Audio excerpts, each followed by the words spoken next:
And moving into our top 5 this week, we've got quite a roster of great news. Number 1 is Samson Mow leaving Blockstream. Now, Samson Mow is a huge player in the Bitcoin space. He's an advisor to INX. He launched the Infinite Fleet security token, which is successfully fundraised through Stalker. And he was the chief strategy officer for Blockstream, one of the largest international mining companies, who also successfully has conducted a huge security token offering. So he was early Bitcoiner, and he's been super involved not only in all those projects, but also with El Salvador launching their volcano bonds, which are backed by Bitcoin. And he's actually going to be leaving the Blockstream company to focus specifically on nation-state adoption of Bitcoin as a currency, as legal tender, which is quite an evangelist cause. Fascinating to see. I think that Nayib Bukele from the El Salvador government, the president there, actually came out and said that there are 2 other countries that he's familiar with, that he's assisting, who are looking to adopt Bitcoin as legal tender. And it looks like Samson is going to be committing a lot of resources and time and helping further that adoption. So we wish you very well, Samson. Good luck with your cause, and thank you for everything you've done for the security token industry. It's big news. I absolutely have to agree with that. You've done a lot for this industry already, and I'm sure you're not going to stop there. This is a big mission you're undertaking to help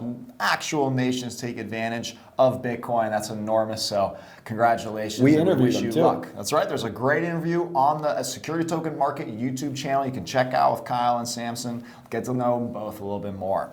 Moving on to number 2, we've got BlackRock, BNY Mellon, and State Street coming together to form a blockchain consortium for alternative investments. Let that sink in, folks. That is huge, huge news. That's 3 major banks. Just recently, we covered our show talking about how Wall Street is betting on tokenization, and now we've got more news that they are, 3 new major players coming on from Wall Street saying we are betting on blockchain. That's fantastic. The article also included Blackstone, Carlyle Group, KKR, Morgan Stanley, and UBS. Huge consortium. Oh my gosh, everyone's getting involved. Number 3, Bitfinex, everyone's favorite Kazakhstan-based security token exchange.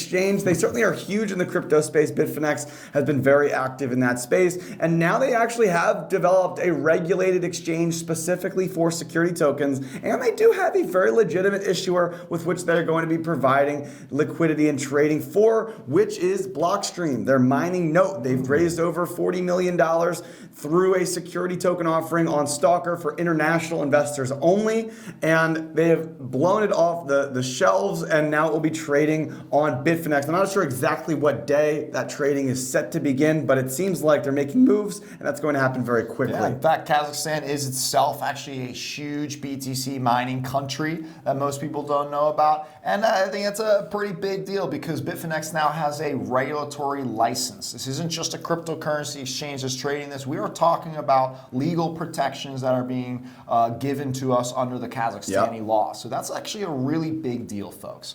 Moving on to number 4, also arguably a pretty big deal, Citadel. Now, Citadel is a huge market maker if you haven't heard of it, but you maybe have heard of the guy behind it, Ken Griffin.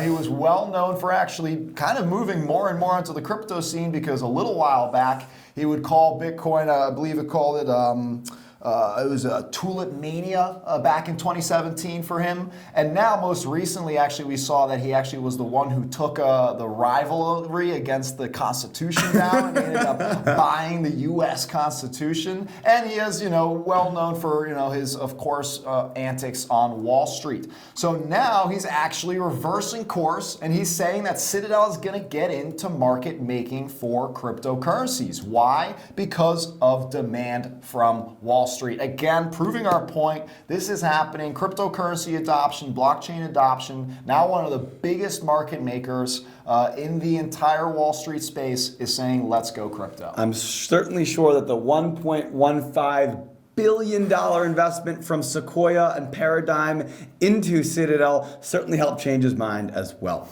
And moving into number 5, TZero's got another asset they're bringing to market. TZero has been innovating and leading the way. They just got their prime broker, which was approved. They just announced ICE, which owns the New York Stock Exchange, invested in them, and they're bringing on the chief strategy officer, David Goon from ICE, who's going to be joining TZero. And supposedly they mentioned that with the prime broker, they were going to have a better and easier time listing new assets, and it seems like at least the first step towards that is correct with Mira Park, another real estate asset. This comes from Market Space Capital with about $400 million in assets under management, and this is supposedly the first of many assets that's coming to market through TZero from Market Space. That's been their main focus, is getting large asset issuers to bring multiple different assets. We'll see how Mira Park trades. Gotta love it. The spot will be trading on TZero. So March we got 7th. more of that coming with you later on the show with Megan's STO update. But first, we got to get into the rest of the industry news with John Pittman.